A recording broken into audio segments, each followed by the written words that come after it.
తండ్రి పోయాడనుకుంటే కొడుకొచ్చాడు.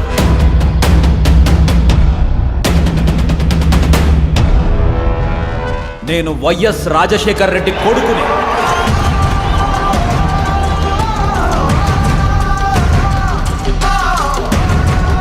వైఎస్ఆర్ ఈ పేరుకి ఒక చరిత్ర ఉంది. తన మాటలతో తన చేతలతో ప్రతిపక్షాల నుంచి ప్రజల వరకు అందరి మనసులు గెలుచుకున్న మహానాయకుడిగా వైఎస్ రాజశేఖర్ రెడ్డి కీర్తి సంపాదించుకున్నారు. అయితే ప్రతిపక్షాల కంటే ప్రమాదకరమైన వ్యాధి ఒకటి ఉంటుంది, అదే పగ. అదున్నవారు మంచివారిని కూడా జనం నుంచి దూరం చేయాలనుకుని కుట్రలు పడుతూ ఉంటారు. ఇది అందరికీ తెలిసిందే. ఇలాంటి వారిని మినహాయిస్తే వైఎస్ రాజశేఖర్ రెడ్డి కోట్ల మంది మనసులను గెలుచుకున్నారు. అలాంటి ఆయన జీవిత కథాధారంగా ఇప్పటికే యాత్ర సినిమా విడుదలై ఘన విజయాన్ని సాధించింది. ఇప్పుడు యాత్ర 2 పేరుతో మరో సినిమా రాబోతుంది. దీనికి సంబంధించిన టీజర్ని కూడా చిత్ర యూనిట్ విడుదల చేసింది. ఇప్పుడు ఈ టీజర్కి విపరీతమైన రెస్పాన్స్ వస్తోంది. యాత్ర సినిమాలో వైఎస్ రాజశేఖర రెడ్డి జీవిత కథని అద్భుతంగా తెరకెక్కించిన దర్శకుడు మహివి రాఘవ యాత్ర 2ని అంతకు మించిన కంటెంట్తో తెరకెక్కించినట్లు టీజర్ చూస్తేనే అర్థమవుతుంది.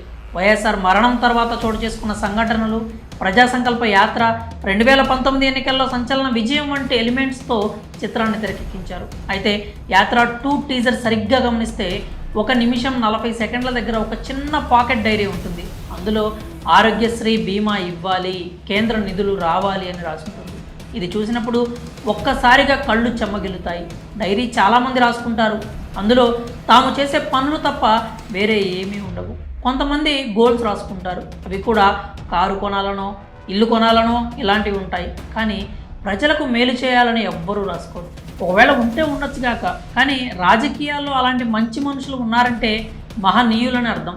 ఆ డైరీలో ఆరోగ్యశ్రీ బీమా ఇవ్వాలి అని రాసుకోవడం అంటే మామూలు విషయం కాదు. అది తన అంతిమ లక్ష్యం, జీవిత ధ్యేయం అయితే తప్ప అలా రాసుకోరు. ఆ డైరీ చూస్తే కొంత కాలిపోయింది.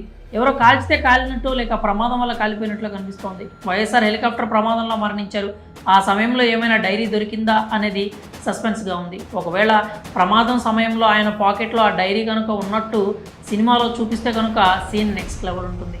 అయితే ఆరోగ్యశ్రీ తరహాలో ఇంకా ఇలాంటి మేలు చేసే అంశాలు ఆ డైరీలో ఎన్నున్నాయో తెలియదు. కానీ ఆ సీన్ చూస్తే మాత్రం కళ్ళల్లో నీళ్లు తిరుగుతాయి. వైఎస్ఆర్ను అమితంగా అభిమానించే వారికి ఖచ్చితంగా కళ్ళల్లో నీళ్లు తిరుగుతాయి. మరి యాత్ర 2లో డైరీలో మిగిలిన అంశాల గురించి ప్రస్తావన ఉంటుందా, లేక ఆరోగ్యశ్రీ గురించి మాత్రమే ఉంటుందా అనేది సినిమా చూస్తేనే కానీ తెలియదు. మరి యాత్ర 2 టీజర్లో మీరు డైరీలో ఉన్న ఆరోగ్యశ్రీ అంశానికి కనెక్ట్ అయితే కనుక మీ అభిప్రాయాన్ని కామెంట్స్ రూపంలో తెలియజేయండి.